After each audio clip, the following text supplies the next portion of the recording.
Chia sẻ thứ hai đó là những chẩn đoán quan trọng bị bỏ sót trong siêu âm tim thai.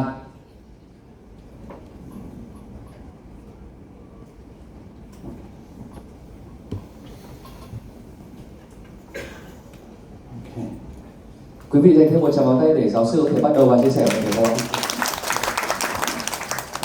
Okay, so I'm going to discuss some of the ideas that I was talking about throughout the rest of the day when I'm scanning this afternoon, and I'm sure we'll think about these ideas when we're talking about the newborn with congenital heart disease. But I'm going to talk about some specific cases of that are easy to miss. Again, the reality is most hearts do not look like this, but we want to make them look like this so we don't miss the heart defect. Most look like this. So we all need some guidance for fetal imaging in patients with degraded acoustic windows. So, VSDs, I mentioned before, ventricular septal defects, so easy to miss and so easy to overcall. So and then they can be quite significant. Usually they're quite small, not significant, but you want to learn how to always get the best images so you don't miss the significant defects.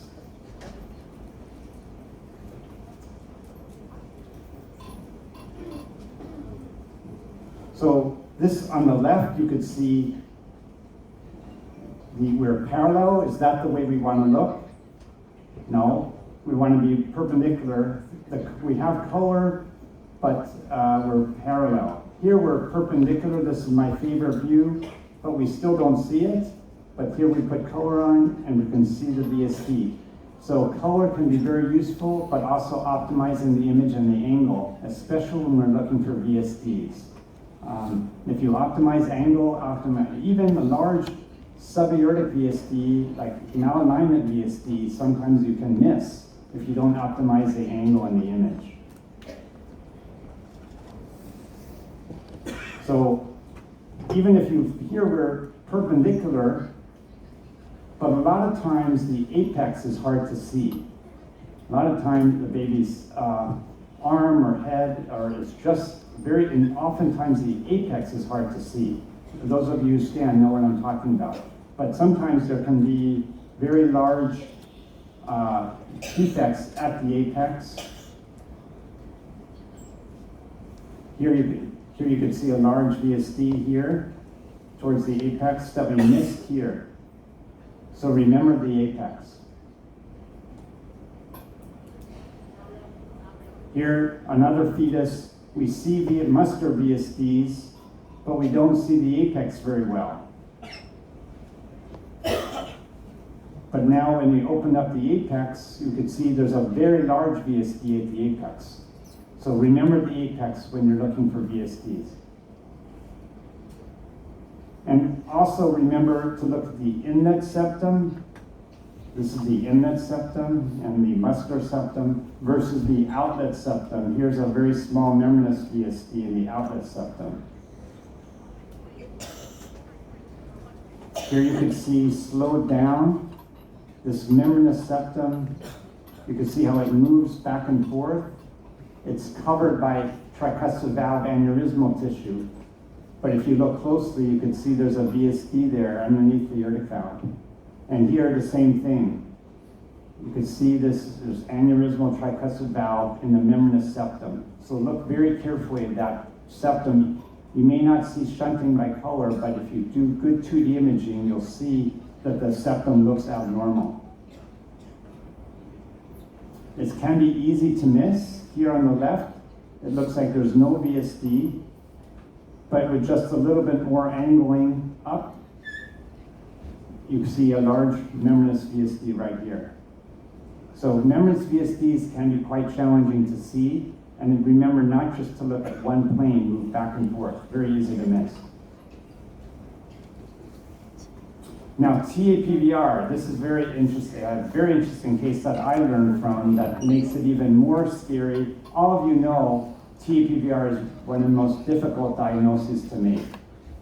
And as of a case that I had a couple years ago, I think it's even more difficult than I used to think it was. But now I have a solution that I'll share with you, and we publish this as well. So 1 in 10,000 babies has TPVR. The reality is, it's very hard to see the pulmonary veins.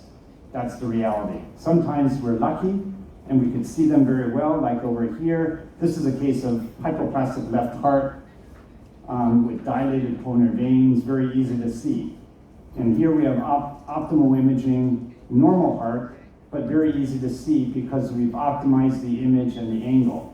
But usually, it's hard to see the pulmonary veins. So the guidelines for screening, this is the AIUM, this is ISWAG, 2024 and 2023, no requirement to visualize the veins at all with cardiac screening. And with fetal echo, AIUM in 2020, and this is from American Society of Echo in 2023, they require not just one pulmonary vein, not just one pulmonary vein from each side, but now these current guidelines are recommending for every single fetal echo to see by 2D and by color and by pulse Doppler of right-sided pulmonary vein and left-sided pulmonary vein. So quite challenging, can be difficult to get that. And as I'm going to show you, I think even that will not rule out TPVR. And I'm going to show you. So how do we detect TPVR? The four-chamber view is an important part, especially the area behind the heart. The clues include an increased distance from the descending aorta to the LA, a twig sign, which is just I'll show you examples. You could see the confluence behind the heart when you have TPVR.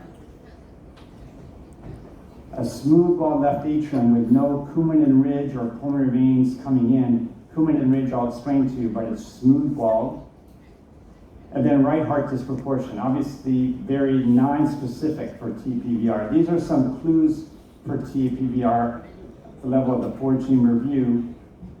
Here you can see normal on the left, and on the right, you can see the increased distance from descending aorta to left atrium. Here's the twig sign.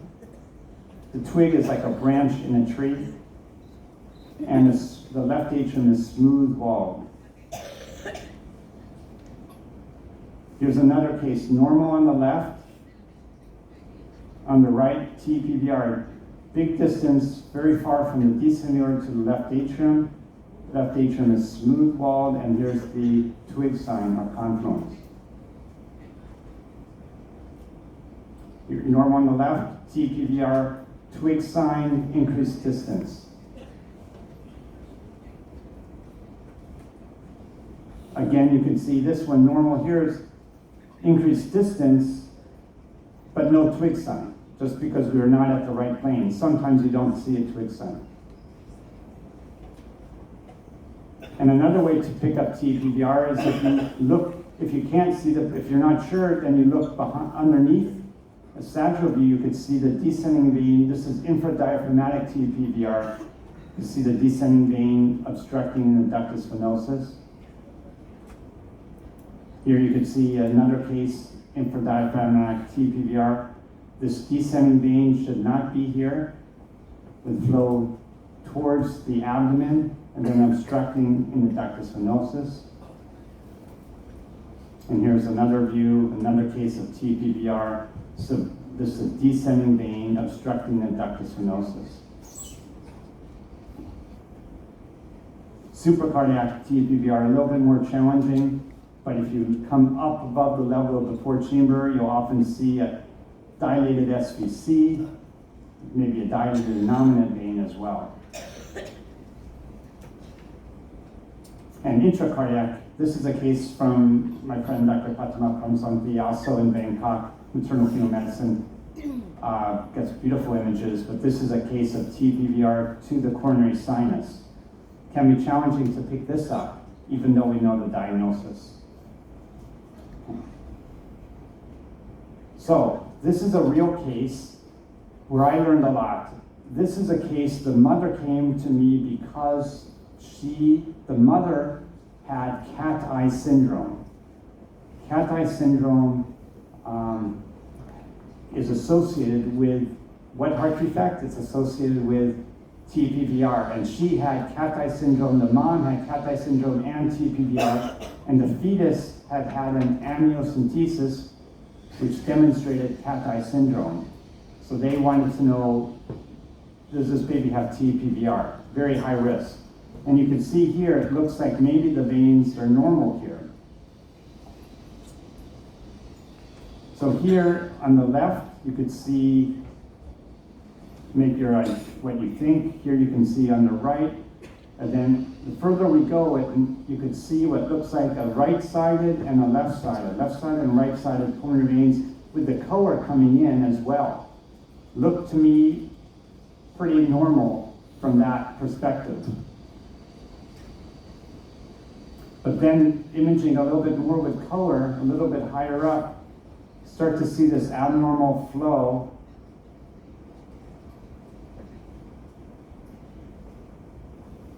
And it turned out this was TPVR, supracardiac TPVR. And even after birth, this is a postnatal echo, the veins look like, this is the left atrium, veins look like they come back to left atrium, but actually they're going to a confluence just behind it. Oops, wait, go back.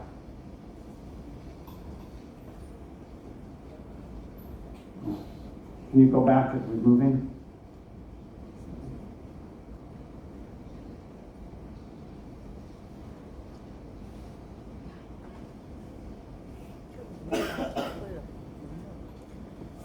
So keep it here. This is the, when I use the pointer, it advances, so that's okay. So this is the, I won't use the pointer, but that shows a lot of flow, supracardiac TPVR. So,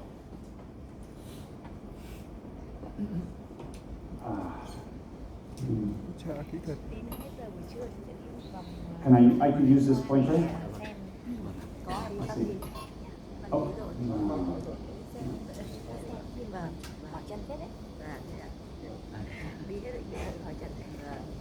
You could go to the next slide. It's okay, just go to the next one. Yeah. So from here you can see, I'm going to show you. So this, you could see the color coming from the right pulmonary vein all the way down to the mitral valve. And I think that's the most important view.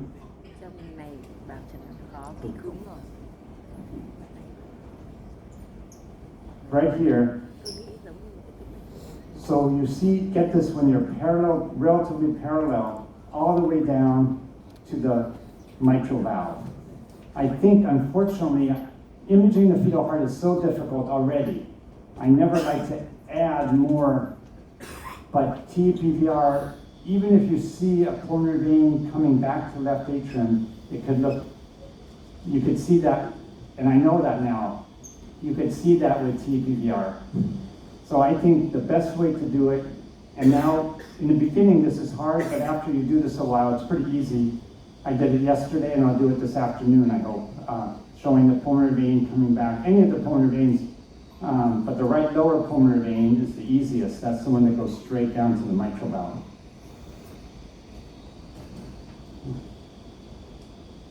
So you can see here the normal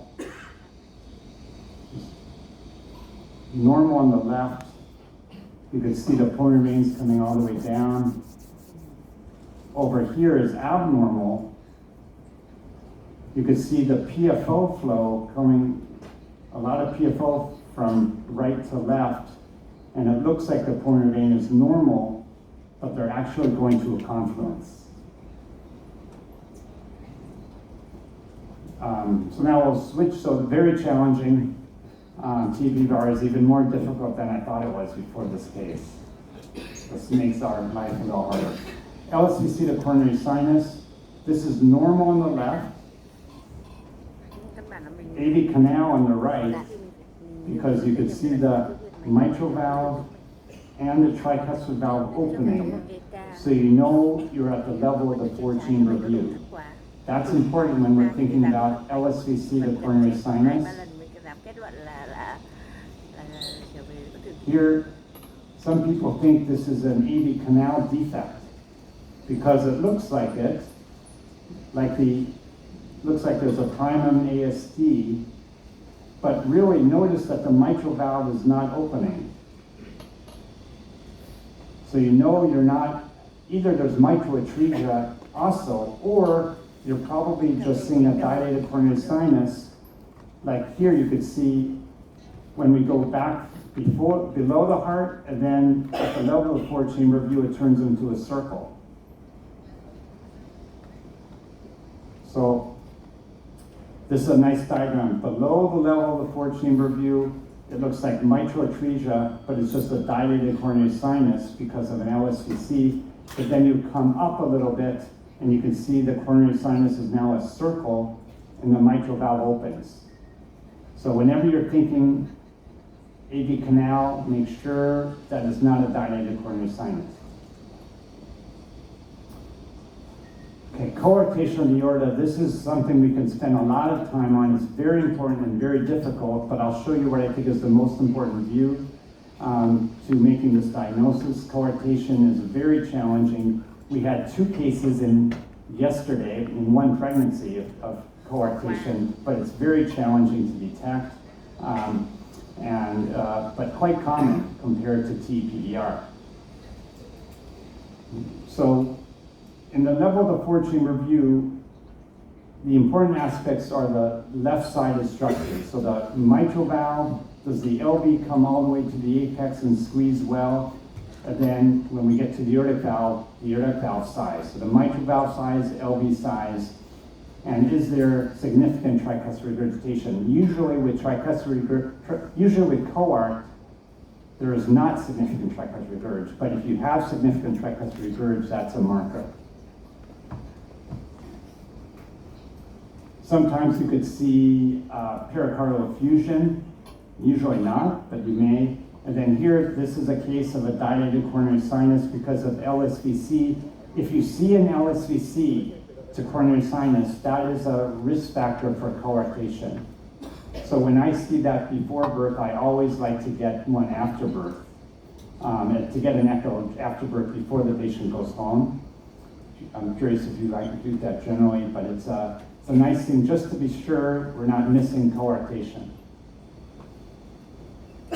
This is a technique that I've learned and studied with Dr. DeBoer, who's published a lot, including me on that work with speckle tracking of the fetal heart, and what speckle tracking does is it allows you to see the heart in ways you have not seen it before. So I used to look at the forward chamber view and think, oh, the function looks good, and that's it. But now I look much more detail at how the right every part of the septum on the RV side, the LV side, the free wall of the LV, the RV, how do they move throughout cycle? Where is the problem? And this has been very useful, and it's possible that speckle tracking can give information of the forward chamber view about heart defects such as coarctation of the aorta. And this is something we published showing that this is a case of fetal coarct, very abnormal appearing, and there's a lot of quantitative measurements too that go along with this, and it's possible that there's forward chamber view abnormalities that can represent clues for the diagnosis of coarct. And then we go out to the pulmonary valve, the aortic valve. Coarctation of the aorta will often have a small bicuspid aortic valve, small ascending aorta, and that could be that's a useful marker as well. Dr. Sanmitra Nguyen again wrote up this paper showing this ascending aorta being a nice marker for prenatal diagnosis of coarctation of the aorta. And by the way, I forgot to give credit to Dr. Natisha, a colleague of mine who spent time with me from southern Thailand, who actually wrote the paper about TPDR. So let's go to next. So the three vessel view can be very abnormal. Here on the left, you can see the aorta is very small with retrograde flow, in this case of severe coarct. Here you could see in the middle, it's a four vessel view with an LSVC as well as an RSVC. And here on the right, you can again see, looks like very hypoplastic distal aorta. So sagittal sweeps, we're getting to where I think is the best way to detect coarctation is sagittally, which I know is not something we do with screening, but with fetal echo, it should always be done. You can see the marked discrepancy in size between the ductal arch and then the very small transverse arch, which actually has retrograde flow. So color can be useful as well. And this is the most important view in my opinion. Here on the left is normal. And here on the right, you can see a very hypoplastic arch. This is a posterior ledge. That can be a very useful marker for coarct, but if you don't have a sagittal view and you don't optimize the image angle, you won't see it, and you won't see it on a three vessel view either. Also, you could see it, the left subclavian artery comes off, it's distally displaced, that could be a marker. And the transverse arch itself is hypoplastic, as well as the isthmus. All those are measurements that you can obtain those measurements when you get really good imaging, get Z-scores, and see how it plots out and see how it goes over time. This is a case, I was virtually sure this was a case of coarctation. You could see the hypoplastic arch. But this patient wanted to know, was this going to evolve into hypoplastic left heart? If it was, they wanted to terminate. If I said the chance was that would not evolve and it would just be coarct, then they wanted to keep the baby. And I told them that I thought the baby would probably not develop coarct, and fortunately I was right. But if you go to the next slide, some of the things that to look at are the LV is small, but it goes all the way to the apex. It's very thin, but goes to the apex and squeezes well. The mitral valve is thin and delicate. There's nice flow across it, and there's a biphasic inflow, meaning that the left ventricle diastolic function is good. And then the aortic valve, oops, can you go back? The aortic valve is thin and delicate. It's a little small, but thin and delicate. So that can be a challenge, but sometimes it is possible to at least give an opinion the chances of baby developing hypoplastic left heart versus just coarct. Do I have time just for a little bit more, Dr. Singh? Okay, time? Yes, okay. So let's talk about rhabdomyomas.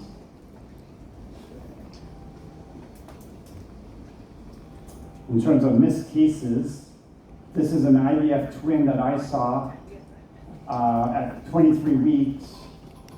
Tell me if you see rhabdomyomas here. Yeah, but I mean, do you see it in this case?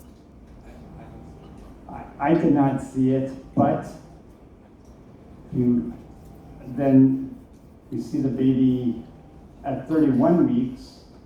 This is the same baby, and the baby had tuberous sclerosis. So if you go to the next slide.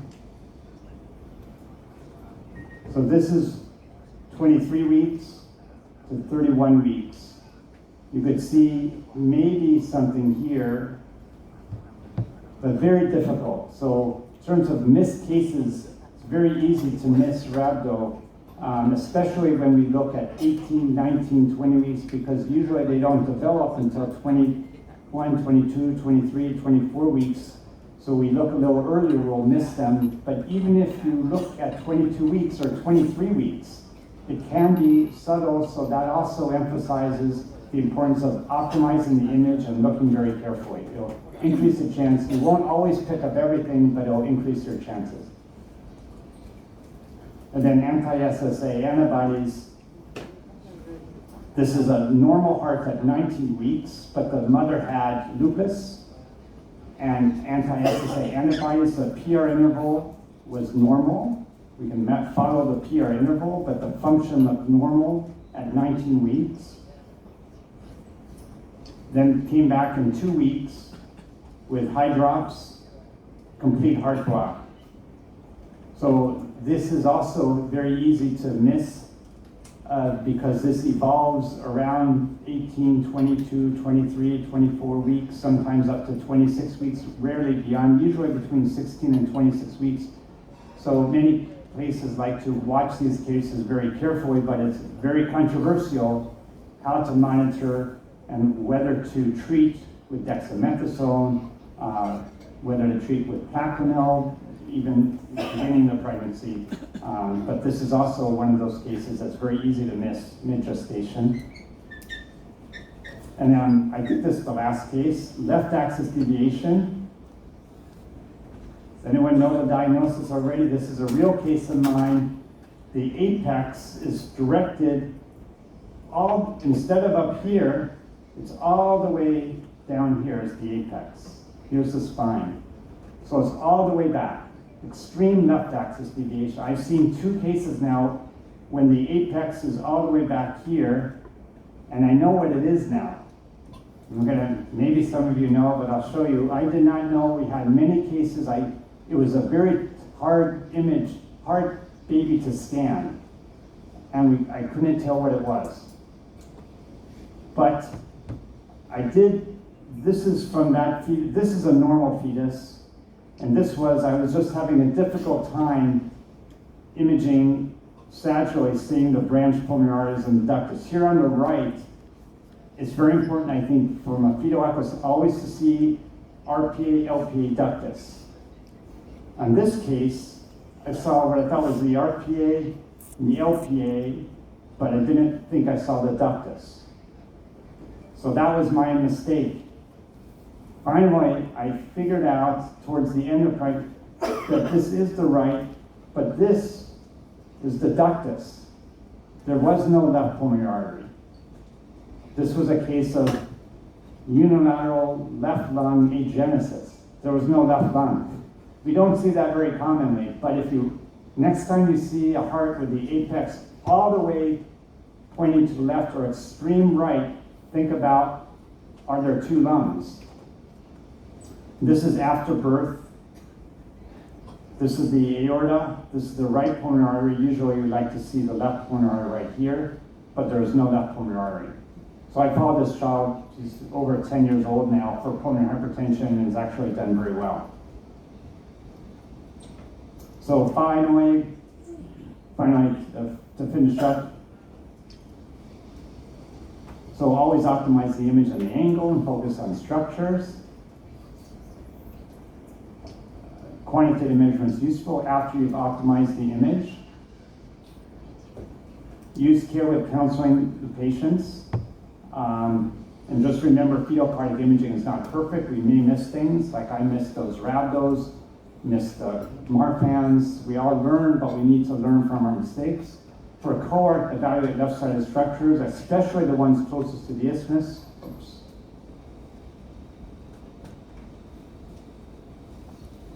And the next. For TBVR, look at behind the left atrium and the CDDVV, that's the continuous Doppler, cohort Doppler drainage from the vein to the atrium to the ventricle.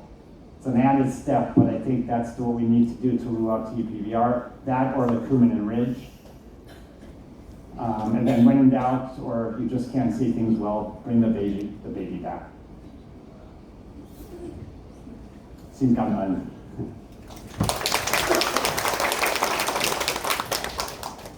Thank you.